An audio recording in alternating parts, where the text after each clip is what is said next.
স্বাগত জানাচ্ছি খাতুনগঞ্জ থেকে মতিঝিলে। সাথে আছে আমি শামীম জাহিদ।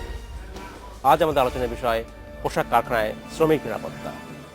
এরই মধ্যে ইউরোপের 70টি ক্রেতা প্রতিষ্ঠান গঠন করেছে সেফটি অ্যাকর্ড। ইউরোপের মতো যুক্তরাষ্ট্র ও কানাডারও 20টি ব্র্যান্ড নিরাপত্তার জন্য 400 কোটি টাকার তহবিল গঠন করছে। আর এসব নিয়ে আজকে আমরা কথা বলবো। আমার সাথে কথা বলবেন আজকে স্টুডিওতে জায়ান্ট গ্রুপের ব্যবস্থাপনা পরিচালক ফারুক হাসান এবং বিআইডিএস এর রিসার্চ ফেলো এবং বিশ্বব্যাংকের সাবেক অর্থনীতিবিদ আবুল বাশার। তবে মূল আলোচনা যাবার আগে দেখে নিন একটি প্রতিবেদন। মাত্র 5 মাসের ব্যবধানে তাজরিন ও রানা প্লাজার মতো বড় দুটো বিপর্যয়। 30 বছরের ইতিহাসে এতটা চাপে কখনো পড়েনি দেশের তৈরি পোশাক খাত। 1250 শ্রমিকের মৃত্যুতে নড়ে চড়ে বসে বিশ্ববাসী, বিশ্ব গণমাধ্যম। এদেশ থেকে পণ্য কিনতে প্রশ্ন তুলে বিদেশি ক্রেতা প্রতিষ্ঠানগুলো।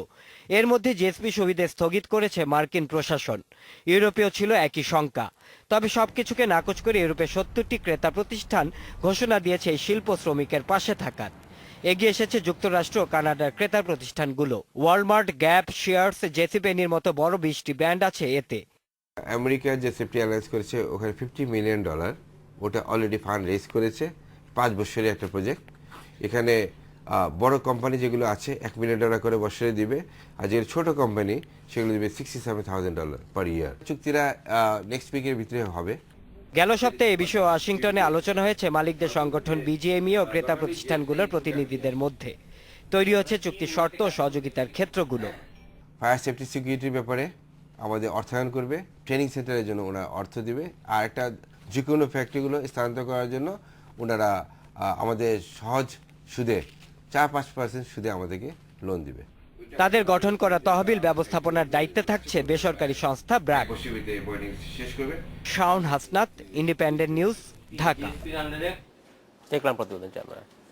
ডক্টর আবুল বাশার এবং জনাব ফারুক হাসান, আপনাকে স্বাগত জানাচ্ছি এই অনুষ্ঠানে। আমি জনাব হাসান, আপনার কাছে প্রথম প্রশ্ন। আমরা আমাদের প্রতিবেদন দেখলাম যে ইউরোপের মতো কানাডা এবং যুক্তরাষ্ট্রেরও 20টি ব্র্যান্ড তারা একটা তহবিল তৈরি করছে এবং বলছে যে বাংলাদেশের শ্রমিকদের পাশে থাকবে। আপনি এই শ্রমিকদের পাশে থাকাকে কীভাবে দেখছেন এবং কীভাবে চান তারা আসলে আমাদের পাশে হেল্প করুক, সাহায্য করুক? আসলে আপনারা জানেন যে এই শ্রমিকদের আমাদের ফ্যাক্টরি বিল্ডিংয়ের যে সেফটি ব্যাপারটা নিয়ে এই রানা প্লাজার ইনসিডেন্টের পরে এটা একটা বড় ইস্যু হয়ে গেছে, এবং আমরাও কিন্তু এটার উপরে কাজ করছি বেশ অনেক দিন ধরে। এটা আমরা অনেকটা ইমপ্রুভ করেছি, আমরা মনে করি যে আরও অনেক ইমপ্রুভ করা দরকার। এবং এই রানা প্লাজা ইনসিডেন্টটা is a turning point. Tazreen ইনসিডেন্টটা যেটা ছিল আমাদের একটা শেক করেছিল, এবং আমি মনে করি যে রানা প্লাজাটা ইজ এ টার্নিং পয়েন্ট, এবং আমাদেরকে এই ব্যাপারে আরও স্ট্রিক্ট হতে হবে, এবং আমরা হয়েছিও। এবং এই যে ইউরোপের থেকে যে 70 ব্র্যান্ডস প্লাস আরও জয়েন করছে, আমরা এগুলোকে ওয়েলকাম করছি। ইভেন কানাডা এবং ইউএসএরও যে ব্র্যান্ডগুলো আছে আমরা ওয়েলকাম করছি। বাট আমরা যেটা বলছি যে আমরা একটা ইউনিফাইড কোড অফ কন্ডাক্টের মাধ্যমে এটা করার জন্য, যে এক একবার এক একভাবে কাজ করার তারা রিকোয়ারমেন্ট বলে। সো এটা যদি একটা ইউনিফাইড কোড অফ কন্ডাক্ট, যেটা আমাদের ইউরোপিয়ান ইউনিয়নের সাথেও কথা হয়েছে, এবং এটা একটা সিস্টেমেটিক ভাবে কাজ করার জন্য, যে বিচ্ছিন্নভাবে এক একজন এক একভাবে যেন কাজ না করে। এটা আইএলওর আন্ডারে আমাদের গভর্নমেন্টের লেবার মিনিস্ট্রি আছে, সবাই মিলে এটা যদি কাজটা করা হয়। বিজিএমই যেটা আপনি জানেন যে একটা অ্যাকশন প্ল্যান করার জন্য যে 6টা অর্গানাইজেশন আইএলওর আন্ডারে যে সাইন করেছে, যে এখানে সব কিছু করার জন্য, সেইভাবে আমি মনে করি। ধন্যবাদ জনাব হাসান। আমি ধরে নিচ্ছি আপনি চাচ্ছেন একটি সমন্বিতভাবে কাজটা হোক এবং সবাইকে নিয়ে একটা কাজ হোক। ধন্যবাদ জনাব বাশার, আপনার কাছে প্রশ্ন। আপনি কীভাবে আশা করেন, যে মানে কেমনটি আশা করেন বিদেশি যে ব্র্যান্ডস তারা আমাদের পাশে কীভাবে সাহায্য করবে? না, প্রথম কথা হচ্ছে যে এই যে ঘটনাগুলো ঘটছিল, আমরা উৎপাদকদের পক্ষ থেকে বা গার্মেন্টস সেক্টর নিয়ে যারা কাজ করছে, আমরা সবসময় একটা কথা বলে আসছিলাম যে এইগুলোর দায়িত্ব কিছুটা হলেও যারা বায়ার তাদের উপর বর্তায়।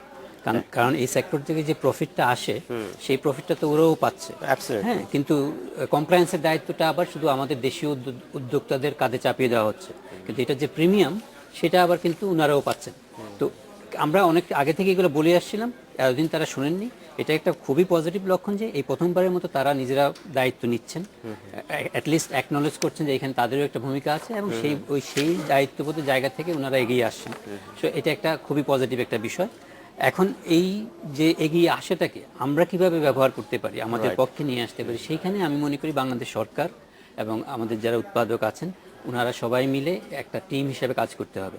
ফারুক ভাই যে ইউনিফাইড কোড অফ কন্ডাক্টের কথা বললেন, সেই ইউনিফাইড কোড অফ কন্ডাক্ট কিন্তু তৈরি করা হয়েছে। আমাদের যে কমার্স মিনিস্ট্রির আন্ডারে যে সোশ্যাল কমপ্লায়েন্স ফোরাম আছে, সেখানে 19টার মতো আইটেম ঠিক করা একটা লিস্ট আছে, যে এইগুলো হবে ইউনিফাইড কোড অফ কন্ডাক্ট। কোন বায়ার কি চাচ্ছে না চাচ্ছে সেটা না, এইটাই হচ্ছে আমাদের গাইডলাইন। সেই গাইডলাইনটাকে ধরে এখন সবাই মিলে কাজটাকে এগিয়ে নিতে হবে। আচ্ছা, ধন্যবাদ জনাব বাশার, আমি আপনার কাছে ফিরে আসবো। জনাব হাসান, আপনার কাছে আমার একটা প্রশ্ন, সেটা হচ্ছে সাম্প্রতিক সময়ে জায়গা একটি ফান্ড করেছে এবং যেখানে তারা পোশাক কারখানার জন্য লোনের ব্যবস্থা করছে, কিন্তু এই লোনটা ব্যবহার নিয়ে একটা প্রশ্ন উঠেছে, কারণ বলা হচ্ছে যে এই লোনের যে সুদের হার বেশি 10%, এবং বিজিএমএ থেকে বলা হচ্ছে এই হারটা অনেক বেশি এবং তারা লোন নিতে আগ্রহী না। আপনি এই বিষয়ে কিভাবে দেখছেন? আসলে ওই একই জিনিস, যে আমরা এই টাকাটা যেটাই আমরা লোনটা নিচ্ছি এগুলো ফ্যাক্টরিগুলো যেন কাজে লাগাতে পারে, কারণ এটা ফ্যাক্টরিগুলোর যে সেফটি এরিয়াতে কভার করার জন্য, যে fire safety, building safety, so এই ডেফিনেটলি এটা যে লোনটা জায়গা দিচ্ছে আমরা এটাকে ওয়েলকাম করছি। এবং এই টাকাটা আমি বারবার বলছি যে এটাকে ওই সম্মিলিতভাবে এমনভাবে কাজ করতে হবে যেন এই টাকাটা আমরা আসলে ফ্যাক্টরির কাজে লাগে, এবং ডেফিনেটলি ইন্টারেস্ট রেটটাকে, কারণ এই ফ্যাক্টরিগুলোর ইন্টারেস্টটাকে আরো কমাতে হবে এটা। কিন্তু আরো কত কম? আমরা এই সময় যদি আপনি অন্য কোনো ব্যাংক থেকে লোন নেন 16, 17, 18% লোন, সেক্ষেত্রে 10% লোন কি আপনার অনেক বেশি মনে হচ্ছে?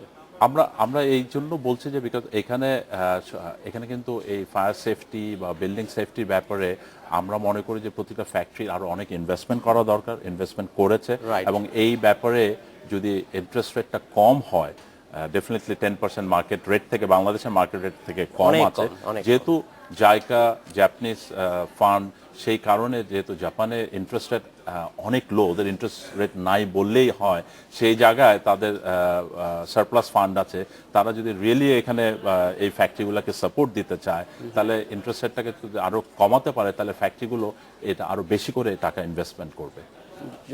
বাশার, আপনার কি মনে হয়? হ্যাঁ, আমার মত হচ্ছে যে ইন্টারেস্ট রেট, জাইকার যে ফান্ড, আমি যদি ভুল না জেনে থাকি, ওটার ইন্টারেস্ট রেট হচ্ছে 10%।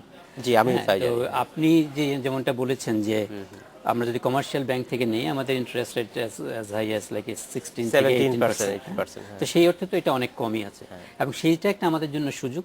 But at the same time সেটা আমার দৃষ্টিতে একটা শঙ্কারও জায়গা। শঙ্কার জায়গাটা হচ্ছে যে এই কম ঋণের, কম সুদের টাকাটা নিয়ে যে কাজে ব্যবহার করার কথা, যে আমি ওয়ার্ক এনভায়রনমেন্ট ইমপ্রুভ করব, সেই কাজে ব্যবহার না করে আমি যদি অন্য কাজে ব্যবহার করি, অর্থাৎ আমার উৎপাদন প্রক্রিয়াতে, সেটা নিশ্চয়ই করার কথা নয়। সেইখানে মনিটরিং এর এই ব্যাপারে খুব স্ট্রিক্টলি মনিটর থাকবে এবং থাকতে হবে, এবং আমরাও মনে করি যে এটা থাকতে হবে ডেফিনেটলি।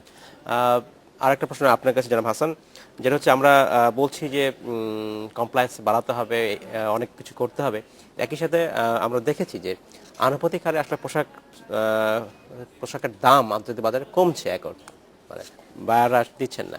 এক্ষেত্রে আসলে আপনারা কি বায়ারদের সাথে কোনো জোরালো ভূমিকা রাখছেন, দাবি জানাচ্ছেন কিনা? আমরা অনেকদিন ধরে এটার উপরে কাজ করছি, আমরা বায়ারদের সাথে রেগুলার মিট করছি, বায়ার ফোরামসে তারা যে বায়াররা নিজেদের এখানে যে কতগুলো বায়ার আছে তারা এখানে বসে, তারা একসাথে মিটিং করে।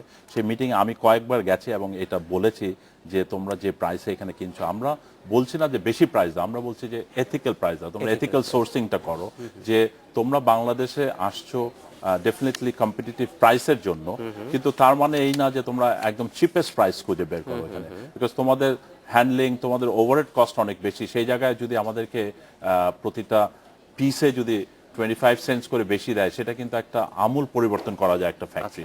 এবং এই যে ইউনিট প্রাইসটার ব্যাপারে আমি মনে করি যে তারা আরো এগিয়ে আসবে। ধন্যবাদ জনাব হাসান। আমাদের সময় হয়েছে একটু বিরতিতে যাবার, ফিরে এসে আমরা আবার কথা বলবো এখান থেকে। সময় হলে একটু বিরতিতে যাবার, ফিরছি শীঘ্রই, সাথেই থাকবে।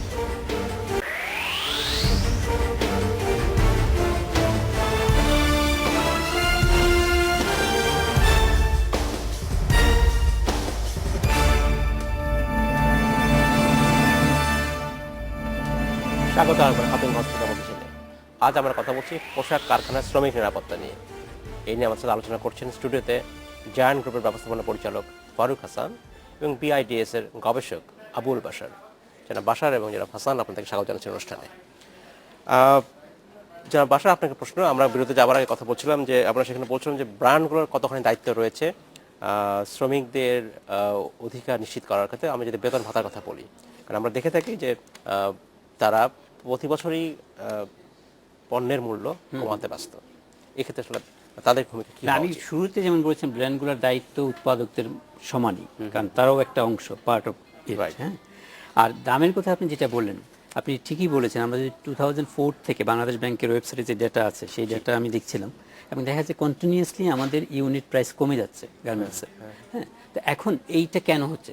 একটা বায়ার আমাকে যে দাম দিবে পণ্যের, সেটা কিন্তু কোনো দয়া মায়ার বিষয় না, তাকে মানে মোরাল পারসিউশনের মাধ্যমে এটা বাড়াতে পারবো না, এটা একেবারে আউটকাম অফ আওয়ার বার্গেন।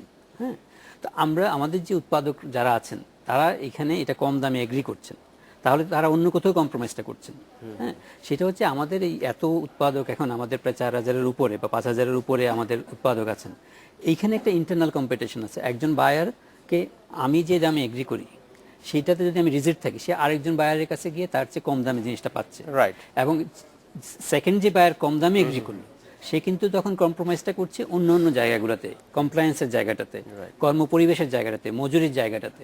সুতরাং এটা এই যে কম মূল্য পাওয়ার বিষয়টাতে কিন্তু আমরা উৎপাদকরাও কিন্তু সমভাবে দায়ী।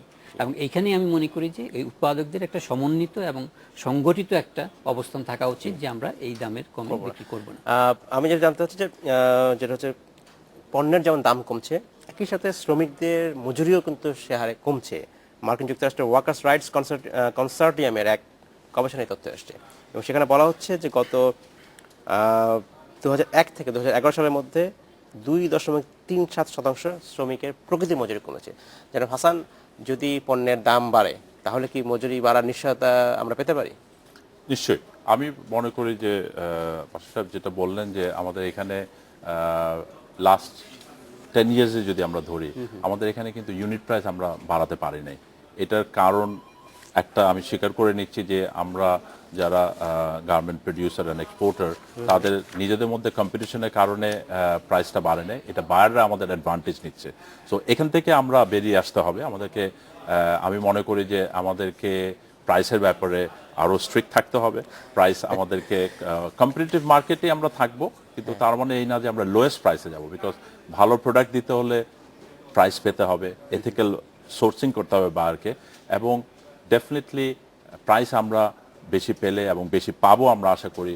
শ্রমিকদের যে সুযোগ সুবিধা আছে, যে মজুরি আছে, এটা বেড়েছে এবং আগামীতে আরও বাড়বে আমি মনে করি। ধন্যবাদ জানাব হাসান। আমি ফিরে আসবো যারা বাসায় আমরা প্রথমে আলোচনা করছিলাম, সেটা হচ্ছে যে বিদেশি সহায়তার কথা বলছি, ব্র্যান্ডগুলো যে সহায়তা করবে সেগুলো আসলে কীভাবে কাজে লাগানো যায়। আমরা জায়গার উদাহরণ দিলাম, আমাদের অভিজ্ঞতা এখন পর্যন্ত আসলে ভালো না, কিন্তু আসলে আপনার কি মনে হয় যে এক্ষেত্রে ব্র্যান্ডসগুলো এবং দেশীয় যারা উদ্যোক্তা আছেন তাদের কীভাবে একসাথে কাজ করা উচিত? না, এই ক্ষেত্রে আমাদের সামনে তো একটা উদাহরণ আছে। 1996-এ যখন শিশু শ্রমের বিষয়টা আমাদের এরকম ফোরফ্রন্টে ছিল, ফারুক ভাই জানবেন, ওনারা যেহেতু ওগুলো খুব সামনে থেকে ফেস করেছেন, তখনও কিন্তু এরকম একটা অবস্থা তৈরি হয়েছিল। আমরা ওই সমস্যাটা সমাধান করার জন্য তখন কিন্তু আমাদের যারা ডেভেলপমেন্ট পার্টনার্স, হয়তো বায়াররা আসেনি, কিন্তু ডেভেলপমেন্ট পার্টনার্সদের একটা আর্থিক সহায়তা নিয়ে আমরা এই কাজগুলো করেছি।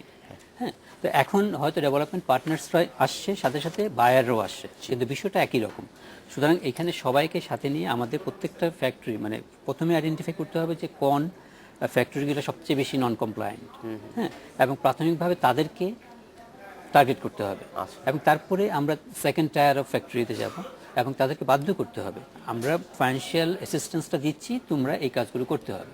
যদি না করো তাহলে বিজিএমই বা বিকেএমই বলতে পারে যে তোমাদের মেম্বারশিপ ক্যান্সেল করা হবে। এটাই আমি মনে করি যে একটা বড় মানে স্টেক হবে তাদের জন্য। বিকজ এই বিজিএমই বিকেএমির মাধ্যমেই কিন্তু ওনারা ওই যে বন্ডেড ওয়্যার হাউসের যে সুবিধাটা পাচ্ছেন, বিজিএমই বিকেএমই এটা অ্যাডমিনিস্ট্রেট করে। সো বিজিএমই বিকেএমই পারে এই কাজটা খুব সঠিকভাবে এবং সফলভাবে করতে, এবং আমি মনে করি যে তাদের একটা বড় ভূমিকা আছে এখানে। ধন্যবাদ জানাব বাসার। আমি আপনার কাছে ফিরে আসবো। জানাব হাসান, আমার হাতে সময় বেশি নেই, খুব সংক্ষেপে একটা প্রশ্ন জানতে চাচ্ছি। সাম্প্রতিক গত পরশুদিন সম্ভবত জাতীয় সংসদে শ্রম আইন পাশ হয়েছে, নতুন সংসদীয় শ্রম আইন, এবং যেখানে একটা বড় সংসদে ছিল হচ্ছে যে শ্রমিক ইউনিয়ন করা যাবে মালিক কর্তৃপক্ষের অনুমতি ছাড়াই। আপনি বিষয়টা কীভাবে দেখছেন? ইনফ্যাক্ট গতকালই এই আইনটা সংসদে পাশ হয়েছে, গতকালই সংসদে পাশ হয়েছে, এবং যেটা নিয়ে অনেকদিন কথা ছিল যে এই যে ইউনিয়ন করা নিয়ে, আসলে ইউনিয়ন করা কিন্তু সবসময় ছিল, ইউনিয়নটা কোনো সময় মানা ছিল না। যেটা ছিল যে 30% শ্রমিকদের অ্যাপ্রুভাল নিয়ে তখন মালিককেও জানাতে হতো। তো এইবার যেটা করা হয়েছে যে মালিককে না জানিয়েও তারা করতে পারবে। তো আমাদের পক্ষ থেকে আসলে ইউনিয়নে কোনো সময় আমরা এটাতে এগেনস্টে ছিলাম না, আমরা এটাকে এনকারেজ করি নাই, যে বিকজ আমাদের অভিজ্ঞতা অনুযায়ী ইউনিয়ন করা অনেক, মোস্ট অফ দ্য ফ্যাক্টরি বন্ধ হয়ে গেছে, বিকজ এখনো সেই ইউনিয়নটা এখানে ম্যাচিওর্ড হয় নাই। বাট এই যে এখন যেটা করা হলো, সো এটা এখন যদি একটা ফ্যাক্টরিতে 5টা ইউনিয়ন করা হয়, সো এই যে এটাও একটা প্রবলেম ভবিষ্যতে আসতে পারে যদি ম্যাচিওর্ড ভাবে না হয়। বিকজ একটা ফ্যাক্টরিতে যদি 5টা ট্রেড ইউনিয়ন থাকে, যেটা ট্রেড ইউনিয়নের কথাটা বলা হচ্ছে যে যেন ওয়ার্কারদের থেকে রিপ্রেজেন্টেটিভের সাথে কথা বলা যায়। এখন একটা রিপ্রেজেন্টেটিভ রাজি হলো বা আন্ডারস্ট্যান্ডিং হলো, একটা কোনো এগ্রিমেন্টে আসলো, আর একটা ইউনিয়ন যদি বলে যে আমি এটা মানছি না, তাহলে কিন্তু এই সমস্যাটা থেকেই যাবে। তো এটা নিয়ে আমাদেরকে চিন্তা করতে হবে। সমাধান নিশ্চয়ই আমরা খুঁজে পাবো। যারা বাসার আপনার কাছে প্রশ্ন, আমাদের হাতে সময় খুবই কম। ট্রেড ইউনিয়ন আসলে কেমন হওয়া উচিত? উনি বলছেন যে ওনাদের অভিজ্ঞতা ভালো নয়, সেক্ষেত্রে আসলে ট্রেড ইউনিয়নটা উনি যেটা বলেছেন আমি সম্পূর্ণ একমত, যে ওইখানে ট্রেড ইউনিয়নের আবার মাশরুমিং যাতে না হয়, একটা ফ্যাক্টরিতে 4-5টা যাতে না হয়, একটাই থাকা উচিত। হ্যাঁ, এবং সুবিধাটা যেটা হবে যে এখন মানে যে কমপ্লেনগুলো আসে, ট্রেড ইউনিয়নের প্রয়োজন আছে, এটা নিশ্চয়ই ট্রেড ইউনিয়ন আমরা সবাই প্রয়োজন, স্বীকার এবং করব। আমি মনে করি এটা একটা সুবিধা, এটা একটা অ্যাডভান্টেজ এখন মালিকদের জন্য। বিকজ আগে যেটা হয়েছে, একটা কিছু হলে শ্রমিকরা সংগঠিত হয়ে কারখানা ভাঙছে এবং কাউকে লায়াবল মানে ধরা যাচ্ছে না। সেটাই। এখন কিন্তু ট্রেড ইউনিয়নকে ধরবো আমরা। আমরা আশা করব যে এর ফলে অ্যাটলিস্ট পোশাক শিল্পে শ্রমের অবস্থার উন্নতি হবে। আপনাদের অসংখ্য ধন্যবাদ। আমাদের সময় সর্বজনে শেষ করতে হচ্ছে। আপনাদেরকে ধন্যবাদ। ধন্যবাদ। এই ছিল আজকের মতো খাতুনগঞ্জ থেকে মত ছেলে। আমাদের সাথেই থাকবেন, দেখা হবে আবার।